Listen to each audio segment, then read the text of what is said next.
Hello everyone, good morning সবাইকে। Neha lifestyle daily ব্লগে তোমাদের সকলকে ওয়েলকাম। কেমন আছো তোমরা সবাই?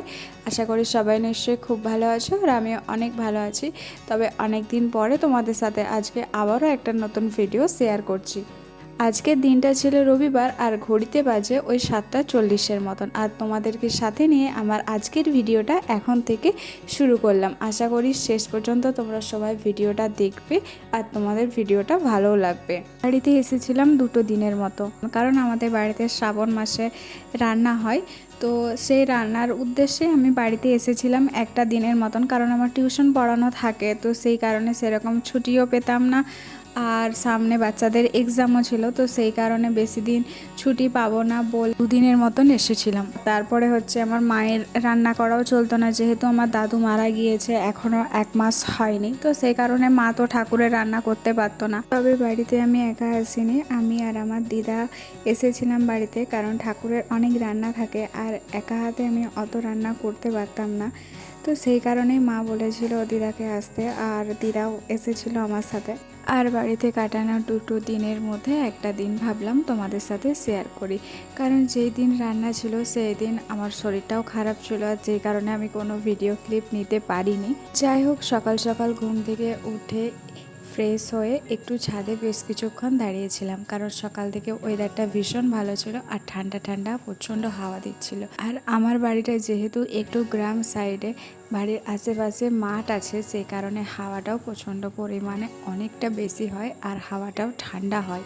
সকালের এই ওয়েদারটা দেখে আর ঠান্ডা ঠান্ডা বাতাসের জন্য সত্যিই নিজের মনটা অনেকটা ফ্রেশ লাগছিল, আর অনেকটা এনার্জি পাচ্ছিলাম প্রত্যেকটা কাজের জন্য। তারপর তো নিচে এসে চাটা খেয়ে আবার উপরে গিয়েছিলাম, কারণ উপরের বিছানাটা পরিষ্কার করা হয়নি। তো বিছানাটা ভালো মতন করে ঝেড়ে নিয়ে একটু টান টান করে গুছিয়ে রেখেছিলাম। আর তারপরে মা বলেছিল যে বাড়ির পুজোটাও দিয়ে দিতে, কারণ যেহেতু মায়ের চলবে না, প্রথমেই বললাম যে 1 মাস হয়নি, এই জন্য একদম সকালে 8:30টার মধ্যে স্নান সেরে আমি বাড়ির পুজোটাও দিয়ে দিয়েছিলাম। যেহেতু বাড়িতে এসেছি আর সেরকম একটা কাজের প্রেশার ছিল না, তো সেই জন্য পুজোটা দিয়ে নিয়েছিলাম। আর তারপরে এখানে এই যে কিছু সবজি কাটছিলাম আমি। তো মাকে বললাম যে তুমি একা হাতে কতটা করবে, আমাকে দাও, আমি সবজিটা কেটে দিচ্ছি। তবে আজ কিন্তু রান্নার অতটা চাপ ছিল না, কারণ কালকে যেহেতু রান্না ছিল, সেই কারণে আমাদের যেই আগের দিনের রান্না থাকে তার পরের দিনের সেই রান্নার খাবার খেতে হয়, মানে একটু টক টক হয়ে যায় সেই ভাত বা তরকারি খেতে হয়, কারণ এটাই আমাদের ঠাকুরের নিয়ম রয়েছে। আর রাতের গরম তরকারি করার জন্য এখানে আমি কুমড়োটা কেটে নিয়েছিলাম, আর তার আগেই এই বরবটি আর ঝিঙেটা কেটে নিয়েছিলাম, কারণ কুমড়ো, বরবটি, ঝিঙে দিয়ে আর মাছের মাথা দিয়ে একটা রাতের জন্য সবজির তরকারি হতো, আর সাথে একটু চিকেনও বানাবো। দুপুরেই চিকেনটা বানিয়ে নেব রাতের জন্য। সবজিটা কেটে নেওয়ার পরে ডাইনিং রুমটাও ভালোভাবে একটু ঝাঁট দিয়ে নেব, কারণ মা সকালে ঝাঁট দিয়ে ঘরটা পরিষ্কার করেছিল। কিন্তু যেহেতু আমাদের বাড়িটা সাইডের দিকে, তাই ধুলোবালিটা একটু বেশি হয়, মানে বারে বারে ঘর ঝাঁটাতে পরিষ্কার করতে হয়, আর যেই জন্য কাজের চাপটা সবসময় প্রত্যেক দিন একটু বেশিই থাকে। যাই হোক, তবে তোমাদেরকে একটা কথা জানানো হয়নি, অবশ্য আমি কমিউনিটি পোস্টের মধ্যে দিয়েছিলাম যে এই চ্যানেলটার সাথে সাথে আমি আরও একটা নতুন ইউটিউব চ্যানেল ওপেন করেছি।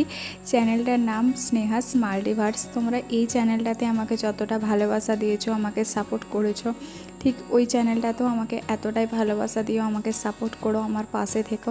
আর বেশ কিছু কারণের জন্য আমি ভিডিও রেগুলারিটি মেনটেন করতে পারছি না, ঠিক টাইমে ভিডিও আপলোড দিতে পারছি না, আর অনেক দিন করে মাঝে গ্যাপ রয়ে যাচ্ছে, ভিডিওর অনেকটা গ্যাপ রয়ে যাচ্ছে।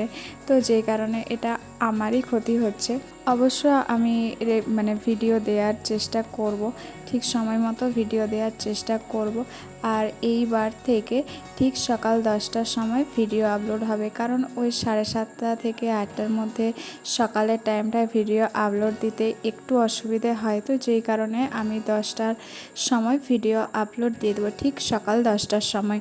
তোমরা সবাই আমার ভিডিওগুলো দেখো, আমার পাশে থেকো, আর যারা এখনও আমার চ্যানেলটা সাবস্ক্রাইব করোনি তারা প্লিজ আমার চ্যানেলটা সাবস্ক্রাইব করে আমার পাশে থেকো। আর এখানে তোমাদের সাথে কথা বলতে বলতে আমার এখানে রান্নাটাও আমি বসিয়ে দিয়েছি, চিকেনটা বসিয়ে দিয়েছি। বেশ কিছুক্ষণ আগে আমি চিকেনটা ভালো মতো করে ধুয়ে দই দিয়ে একটু ম্যারিনেশন করে রেখেছিলাম, আর এই ম্যারিনেশন করা চিকেনটা আমি মশলাটা কষিয়ে নেওয়ার পরে আমি চিকেনটা দিয়ে দিচ্ছি। আর দই দিয়ে চিকেন রান্না করতে আমার বেশ ভালো লাগে, আর অনেক টেস্টি হয় দই দিয়ে চিকেন রান্না। আর দই দিয়ে চিকেন রান্না করলে চিকেনটাও কিন্তু অনেক সফট হয় আর খেতেও অনেকটা ভালো লাগে। তোমরা যারা যারা ট্রাই করোনি দই চিকেন, তারা একবার ট্রাই করতে পারো। অবশ্য এটাতে যদি গোটা গরম মশলা দেওয়া যায় এর টেস্টটা আরও ভালো হয়, কিন্তু আমার মায়ের ঠিক গোটা গরম মশলাটা শ্যুট করে না, কারণ অনেক হাবিজাবি মশলা আমার মা একদম পছন্দ করে না, যেই কারণে আমি মাংস রান্নাটা একদম সিম্পলের মধ্যেই রেখেছি। আর এখানে চিকেনটা ভালোভাবে কষিয়ে নেওয়ার পরে আমি জল দিয়ে দিয়েছি, বেশ কিছুক্ষণ ফুটে যাওয়ার পরে তারপরে নামিয়ে নেব। আর চিকেনে জল দেওয়ার পরে আমি এখানে একটু ডাইনিং রুমটা পরিষ্কার করছি, কারণ দেখলাম দুদিন ধরে যে ডাইনিং এর এই রুমটা প্রচণ্ড ধুলো হয়েছে আর অনেকটা চারদিকটা ময়লা ময়লা লাগছে। আর ধুলো ময়লা জিনিসটা আমার একদমই পছন্দ হয় না। মা অবশ্য পরিষ্কার করে, কিন্তু সবসময় মা একার হাতে একা পরিষ্কার করে ওঠাটা সামলে উঠতে পারে না, কারণ একা হাতে ঘর পরিষ্কার করা, পুজো করা, রান্না বান্না করে, তারপরে এই যে একটা ডিপলি ক্লিনের ব্যাপার থাকে সেটা তো সব সময় হয়ে ওঠে না। তাই ভাবলাম যে আমি যেহেতু একটা দিন বাড়িতে আছি আমি একটু পরিষ্কার করে দিই, কারণ মা আর কতটা নিজেই বা একা সামলাবে। আর আমার একদম বাড়িতে বসে থাকতে শুধু শুধু বসে থাকতে ভালো লাগে না, মনে হয় যে যেই টাইমটায় বসে আছি সেই টাইমটার মধ্যে যদি ঘরটা পরিষ্কার পরিচ্ছন্ন করে রাখতে পারি সেটা দেখতেও অনেকটা সুন্দর লাগবে আর বেশ নিজের মধ্যে একটা পজিটিভ এনার্জি কাজ করে। ডাইনিংয়ের বেসিন মিররটা একটু পরিষ্কার করে নেওয়ার পরে এখানে আমি চিকেনটাও নামিয়ে নিয়েছি। আর চিকেনটা নামিয়ে নেওয়ার পরে আমি গ্যাসটা ভালোভাবে মুছে পরিষ্কার করে নিচ্ছি। আর ডাইনিংটা একটু ভালোভাবে পরিষ্কার করতে হয়, কারণ আমাদের রান্নাঘরের পাশেই একদম ডাইনিংটা, তাই একটু তেল চিটচিটে ভাব সবেতেই থাকে। আর রান্নার শেষে আমি এখন গ্যাসটাও ভালোভাবে মুছে পরিষ্কার করে নিয়েছি, কারণ যেহেতু চিকেন রান্না হয়েছে সেই জন্য আমি ভালোভাবে একটু ডিটারজেন্ট দিয়ে গ্যাসটা পরিষ্কার করে নিই। আর রান্নাঘরের দেয়াল স্ল্যাব পরিষ্কার করার জন্য কিন্তু আমি ডিটারজেন্টটাই ব্যবহার করি।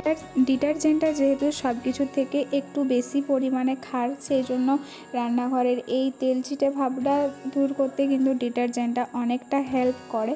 আর এই রান্নাঘরের যে প্লেটগুলো বসানো আছে এই দেয়ালগুলোর মধ্যে যে প্লেটটা আছে সেগুলো একটু খাঁজ খাঁজ টাইপের, তাই পরিষ্কার করতেও অনেকটা অসুবিধে হয়। লাইসল দিয়ে বা অন্য কোনো কিছু দিয়ে পরিষ্কার করার চেষ্টা করলে সেই তেল চিটচিটে ভাব হালকাভাবে রয়ে যায়, তাই সেই জন্য আমি রান্নাঘরটা ডিটারজেন্ট দিয়ে পরিষ্কার করার চেষ্টা করি। আর রান্নাঘরে প্রত্যেকটা জিনিস খুব ভালোভাবে পরিষ্কার করি যাতে তেল চিটচিটে ভাব না থাকে। আর এখানে রান্নাঘরের বেসিনটাও আমি পরিষ্কার করে নিয়েছিলাম, কারণ রান্নার সময় তেল হাতে বা মশলার হাতে আমরা বেসিনের কলটাতে অনেক সময় হাত দিই, মানে আমার বেশিরভাগ সময়টায় হাত দেওয়া হয়ে যায়, সেই জন্য হাতের তেল চিটচিটে ভাবটা ওই কলের মধ্যেই লেগে যায়, যেই কারণে আমি একটু ডিটারজেন্ট দিয়ে ভালোভাবে পরিষ্কার করে নিয়েছি। আর তার সাথে বেসিনটাও পরিষ্কার করে নিয়েছি। যেহেতু বেসিনটার মধ্যেই আমি চিকেনটা ধুয়েছিলাম সেজন্য একটা এস্টে গন্ধ ছাড়ছিল, যেই কারণে আমি ভালোভাবে বেসিনটাও পরিষ্কার করে নিয়েছি। আর সমস্তটা পরিষ্কার হয়ে যাওয়ার পরে দুপুরের খাওয়া দাওয়াটাও সেরে নিয়েছিলাম সবাই মিলে একসাথে বসে। তো চলো তাহলে আজকের মতন ভিডিওটা এখানেই শেষ করছি। ভিডিওটা ভালো লাগলে অবশ্যই একটা লাইক কমেন্ট করে দিও।